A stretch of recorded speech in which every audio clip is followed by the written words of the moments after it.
कर्तव्य पथ पर जैसे ही ठंडी हवा में कदमों की गूंज उठी, पूरा देश टेलीविजन स्क्रीन और प्रत्यक्ष मौजूदगी के जरिए एक ऐतिहासिक पल का साक्षी बन गया। बैंड की धुन के साथ अनुशासनबद्ध चाल में आगे बढ़ती सीआरपीएफ की मार्चिंग टुकड़ी सिर्फ एक परेड नहीं बल्कि भारत के बदलते चेहरे की जीवंत तस्वीर थी। और इस तस्वीर के केंद्र में थी सीआरपीएफ की सहायक कमांडेंट सिमरन बाला, जो आत्मविश्वास, दृढ़ता और नेतृत्व की नई परिभाषा गढ़ रही थी। जैसे ही परेड की शुरुआत हुई, सिमरन बाला की तेज सधी हुई आवाज ने लेफ्ट राइट की कमान संभाली। उनकी एक आवाज के आदेश पर 140 से ज्यादा पुरुष जवान एक लय में आगे बढ़ते गए। कर्तव्य पथ के दोनों ओर बैठे दर्शक, देश विदेश के मेहमान और करोड़ों भारतीयों की निगाहें उस दृश्य पर टिकी थी जो इतिहास रच रहा था। ये पहली बार था जब सीआरपीएफ की किसी पुरुष मार्चिंग टुकड़ी का नेतृत्व एक महिला अधिकारी कर रही थी, और वो भी गणतंत्र दिवस जैसे राष्ट्रीय गौरव के अवसर पर।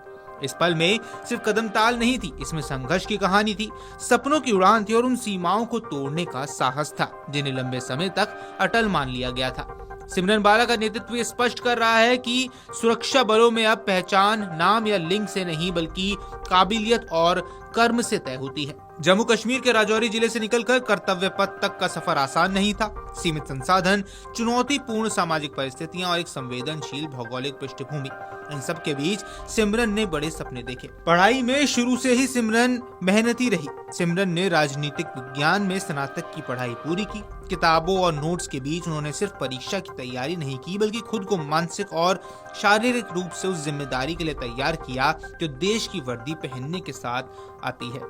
यूपीएससी के सीएपीएफ परीक्षा पास कर सीआरपीएफ में सहायक कमांडेंट बनने के बाद उनकी असली इम्तिहान शुरू हुआ। प्रशिक्षण के दौरान कठोर दिनचर्या, लंबे मार्च, हथियार अभ्यास और नेतृत्व से जुड़े कठिन निर्णय, हर पड़ाव पर उन्होंने खुद को साबित किया। सीआरपीएफ अकादमी में उनके प्रशिक्षकों और साथियों ने देखा कि सिमरन सिर्फ आदेश देने वाली अधिकारी नहीं बल्कि उदाहरण पेश करने वाली लीडर भी है। अनुशासन, नेतृत्व कौशल, शारीरिक क्षमता और आत्मविश्वास, हर पैमाने पर उनका प्रदर्शन उत्कृष्ट रहा।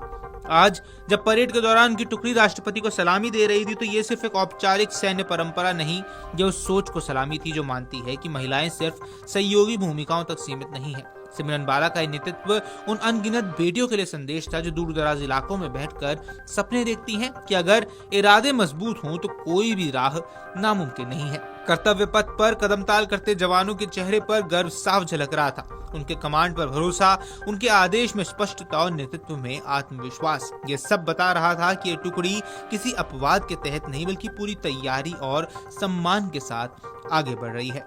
यही इस क्षण की सबसे बड़ी जीत भी थी। गणतंत्र दिवस 2026 की ये परेड आने वाले वर्षों तक याद रखी जाएगी। इतिहास के पन्नों में ये दर्ज होगा कि एक दिन एक महिला अधिकारी ने पुरुष जवानों की टुकड़ी का नेतृत्व किया और पूरे देश ने तालियों की गूंज के साथ उसे स्वीकार किया। सिमरन बाला सिर्फ एक नाम नहीं रही, वह भी विचार बन गई है। एक ऐसा विचार जो कहता है कि महिलाएं केवल भागीदारी नहीं, नेतृत्व भी कर सकती हैं।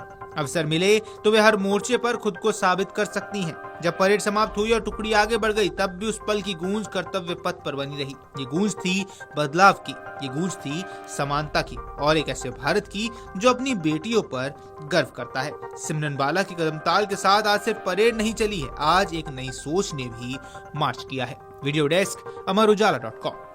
अगर आप ये वीडियो YouTube पर देख रहे हैं तो हमारे चैनल को सब्सक्राइब कर बेल आइकन दबाएं, और Facebook पर देख रहे हैं तो हमारे पेज को लाइक करें। अगर आप ये वीडियो YouTube पर देख रहे हैं तो हमारे चैनल को सब्सक्राइब कर बेल आइकन दबाएं, और Facebook पर देख रहे हैं तो हमारे पेज को लाइक करें।